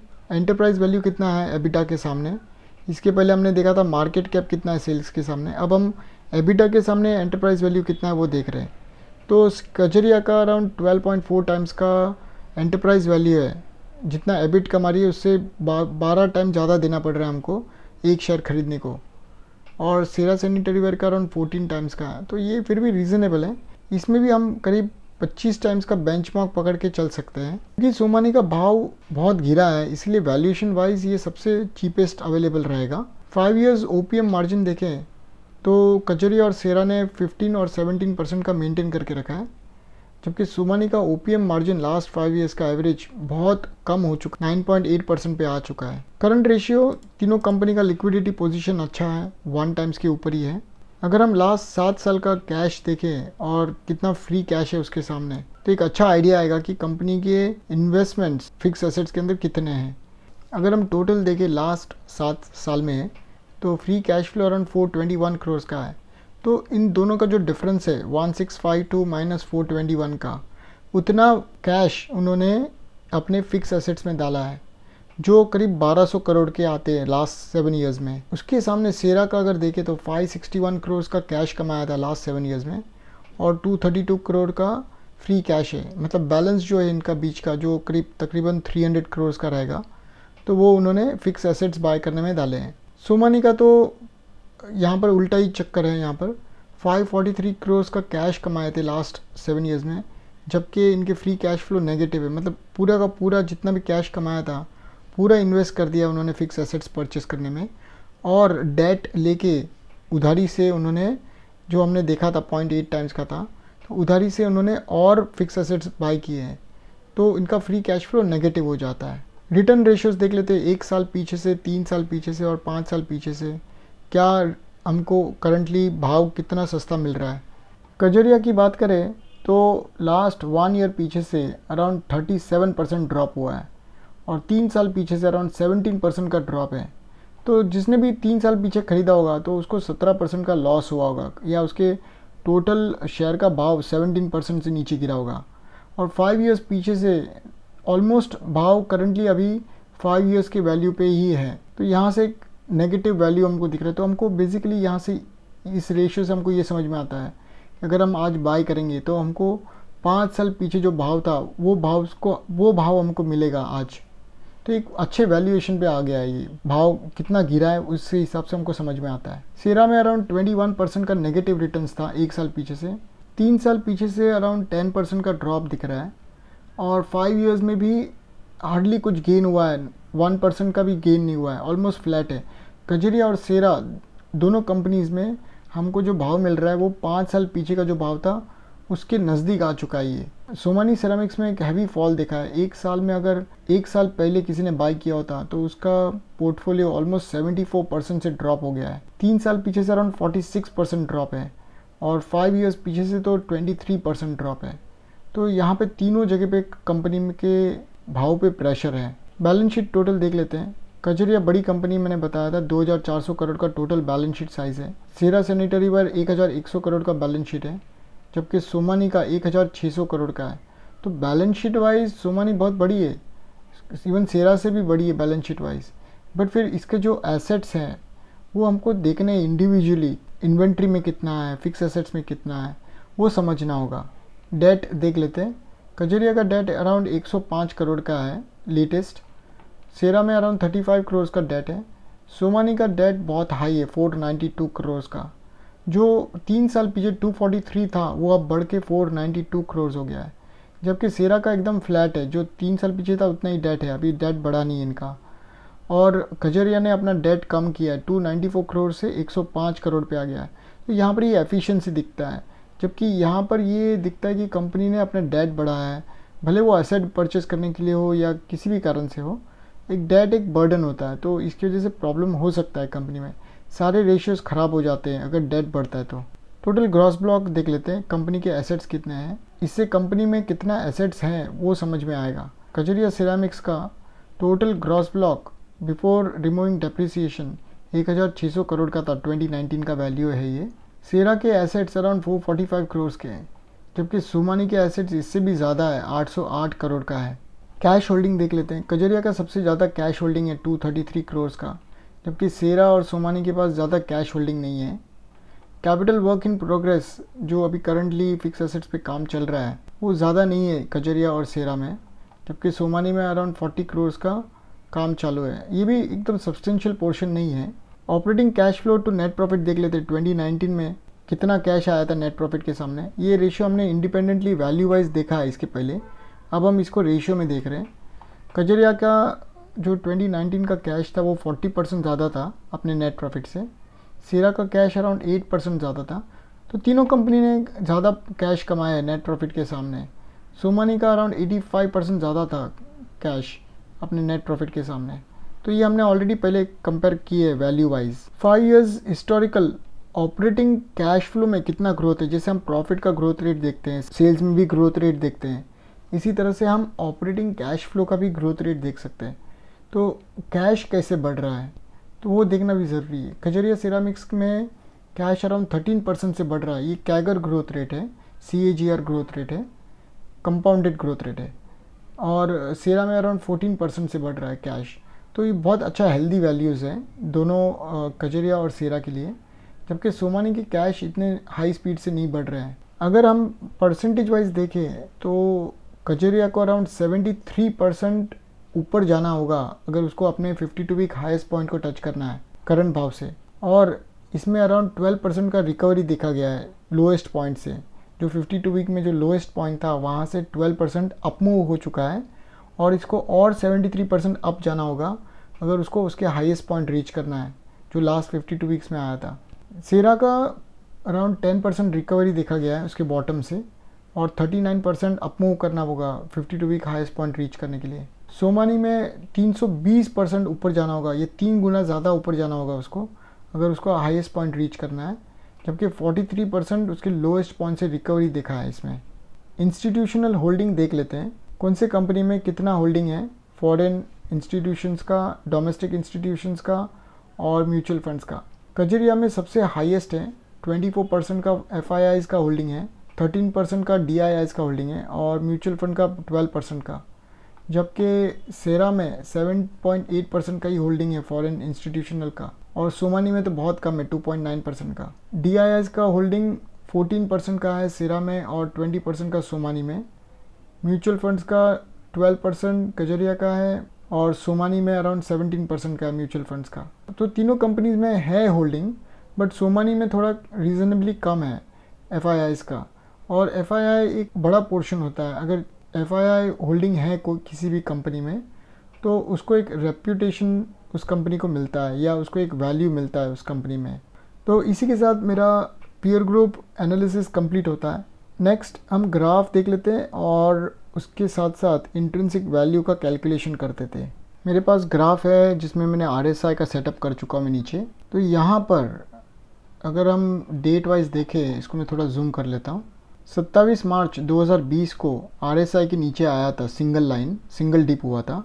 मुझे चाहिए कि दोनों लाइन RSI के 35 के नीचे हो, एक लाइन 30 के नीचे और दूसरा लाइन 35 के नीचे, मतलब दोनों लाइन 35 के नीचे होने चाहिए। तो 27 मार्च को इंडिकेटर आया था फर्स्ट टाइम, तो यहाँ पे हम थोड़ा अलर्ट हो सकते हैं और हम इसको ऑब्जर्वेशन में रख सकते हैं। तो थोड़े दिन के बाद, जो कि 24 अप्रैल 2020 के बाद है, दोनों RSI इंडिकेटर्स 35 के नीचे आ गए थे। तो इसका एग्जैक्ट वैल्यूज़ था 33 और 27। तो ये मेरा स्टार्टिंग पॉइंट बन जाता है बाइंग का। तो यहाँ से हमको बाय करना है। अगर हम देखें तो ये जस्ट प्रीवियस वीक में ही ये भाव आया था, तो यहाँ से हमको बाइंग करना चालू करना है। तो मैंने एक सपोर्ट और रेजिस्टेंस लाइंस ड्रॉ कर चुका हूँ मैं। तो बेस्ड ऑन सपोर्ट और रेजिस्टेंस लाइन, यहाँ से हम 5% नीचे या 5% ऊपर की तरफ भी बाय कर सकते हैं। हम सपोर्ट और रेजिस्टेंस लाइंस पे भी बाय कर सकते हैं। करंटली कजरिया का जो भाव है वो 374 रुपीज़ का है और आज का डेट है 30 अप्रैल 2020। मेरे पास नीचे के दो लेवल्स हैं, 330 और 270 रुपीज़ का। 330 पे भाव नहीं आया था, अभी भी फ़िलहाल आया नहीं है, पर बहुत नज़दीक है 330 के। और ऊपर की तरफ 411 और 457 रुपीज़ का। इसके ऊपर मैं रेकमेंड नहीं करता हूँ किसी को बाय करने का। तो जो भी बाइंग कंप्लीट करना है वो 457 के पहले करना है। तो यहाँ से 374 और 457 के पहले ही कर देना है इसको, और उसके बाद जो भी अपमूव होगा उसमें प्रॉफिट कमाना है। इसके पहले 2018 में, जुलाई 2018 में डबल डिप हुआ था, जिसका मतलब है कि दोनों लाइंस 30 के नीचे आ गए थे। ये एक्सट्रीम सिचुएशन होता है जहाँ पर हम हमारा बाइंग स्टार्ट कर सकते हैं। तो यहाँ पर इस वक्त मैंने बाइंग किया था 2018 में, और इसका जो डाउनवर्ड मूव था वो कंप्लीट किया था मैंने। मेरा बाइंग कंप्लीट किया था 5% बोलो या एवरेज के हिसाब से। और इसके बाद जो अप मूव हुआ था करीब ऑलमोस्ट 100% का था, 330 से 630 तक का। तो यहाँ पर जब RSI 70 के ऊपर चला गया था तो यहाँ पर बेच के निकल जाना है हमको, या फिर हम एटलीस्ट हमारा जो प्रॉफिट है या कैपिटल है दोनों में से एक निकाल देना है, या 50% लेके निकल जाना है और बाकी हमको रखना है अगर कंपनी अच्छी है तो उसको और ऊपर जाने के लिए। अब फिर से वो आ गया है नीचे RSI के 24 अप्रैल 2020 को, जो हम अभी बाई कर सकते हैं, इसको स्टार्ट कर सकते हैं हमारा बाइंग। तो मैं यहाँ से स्टार्ट करूँगा अप और डाउन दोनों तरफ। अगर आपको टेक्निकल एनालिसिस के कोई भी क्वेश्चन है तो आप मुझे कमेंट में पूछ सकते हैं। नेक्स्ट, इंट्रिंसिक वैल्यू देख के इस वीडियो को हम ख़त्म करते हैं। फंडामेंटल इंट्रिंसिक प्राइस का कैलकुलेशन देख लेते हैं। मेरे पास 4 प्राइस टारगेट्स हैं, 654 रुपीज़, 672, 424 और 408। तो पहले हमको टेक्निकल देखना है RSI का लेवल स्टार्ट हुआ है कि नहीं। तो हमने RSI का लेवल देखा था, तो करंट भाव पे 374 का वो हमको इंडिकेटर दे रहा था कि हम स्टार्ट कर सकते हैं बाइंग, जबकि फंडामेंटली 408 का लोएस्ट लेवल था। मैं जनरली RSI को फॉलो करता हूँ, फिर बाद में फंडामेंटल इंट्रिंसिक प्राइस को। 374 का जो भाव है करंटली, यहाँ से लेकर 408 या 424 तक जैसे मैंने बताया था, इसके ऊपर नहीं बाय करना है। तो यहाँ तक हमारा बाइंग कंप्लीट करना है। तो अगर करंट भाव से भी हम देखें तो अराउंड 14% का गेन है, और अगर 424 का टारगेट देखते तो अराउंड 18.6% का गेन है। जनरली मैं इतने छोटे गेन के लिए प्ले नहीं करता हूँ, हमको कम से कम 100% 50% तो टारगेट रखना ही चाहिए, जो मैं रखता हूँ। अगर कंपनी के फंडामेंटल्स अच्छे हैं, कंपनी अच्छी है, लॉन्ग टर्म रनिंग कंपनी है, तो 50% तो कहाँ पर भी हमको मिल जाएंगे उसके लिए। अगर हम इन चारों का टोटल इंट्रिंसिक प्राइस देखें 540 रुपीज़ आता है, तो अगर हम 540 को भी टारगेट करें 358 से, जो अभी करंट भाव है, तो वहाँ से हमको 50% का गेन दिखता है। और अगर हम हाईएस्ट टारगेट लें इंट्रिंसिक प्राइस का 654 और 672 का, तो अराउंड 82 और 87% का गेन दिखता है। ये जो टारगेट्स है इंट्रिंसिक प्राइस के, वो बेसिकली मैंने 5 इयर्स और 3 इयर्स का ग्रोथ रेट सेल्स के अंदर, प्रॉफिट के अंदर, cash flow from operations, balance sheet, equity, इन पांचों का ग्रोथ रेट लेके इसको प्राइस के ऊपर मैंने प्रोजेक्ट किया है, और इसके थ्रू मुझे ये नंबर्स मिले हैं। ये मेरा खुद का कैलकुलेशन है। तो इसी के साथ मेरा ये डिटेल्ड एनालिसिस कजरिया सिरामिक्स का कंप्लीट होता है। अगर आपको कोई सवाल है, किसी भी तरह का डाउट है, अगर आपको मुझे कोई सुझाव देना है, तो आप मुझे कमेंट सेक्शन में लिखकर बता सकते हैं। साथ ही साथ मैं आपको रिक्वेस्ट करूंगा, आप प्लेलिस्ट सेक्शन में जाकर फंडामेंटल एनालिसिस इंग्लिश में और फंडामेंटल एनालिसिस हिंदी में मैंने बहुत वीडियोस बनाए हैं, तो वो आप जाकर समझ सकते हैं उसको, उससे शायद आपको कोई लाभ मिले। तो वो आप देखिए, वहाँ पे रेशियो एनालिसिस का भी प्लेलिस्ट है, उसके अंदर भी मैंने थोड़े बहुत वैल्यूएशन रेशियोज़ के बारे में सेपरेटली एक्सप्लेन किया है। अगर आपको गाने सुनने में इंटरेस्ट है तो आप मेरे भाई के चैनल पे जाकर वहाँ पर गाने सुन सकते हैं। थैंक यू, धन्यवाद ये वीडियो देखने के लिए। Good bye.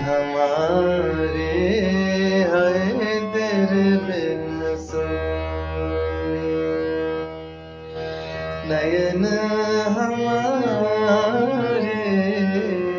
तेरे बिन सोने, नयन हमारे हाय तेरे बिन सोने, नयन हमारे तेरे बिन सोने, बात तकत गए सांझ सखारे, हाय तेरे बिन सोने, नयन हमारे हाय तेरे बिन सोने, रात जो आई ढल जाए प्यासी, रात जो आई ढल जाए प्यासी, दिल काहे दूजा नाम उदासी, निंदिया ना आए, निंदिया ना आए अब मेरे द्वारे, तेरे बिन सोने, नयन हमारे बिन नयन हमारे तेरे बिन जग में रहा मैं जग से पराया, जग में रहा मैं जग से पराया, साया भी मेरा मेरे पास न आया। हंसने के दिन भी हंसने के दिन भी रो के गुजारे तेरे बिन सोने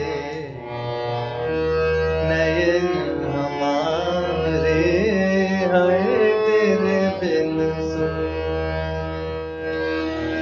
नयन हमारे तेरे बिन नयन हमारे हाय तेरे बिन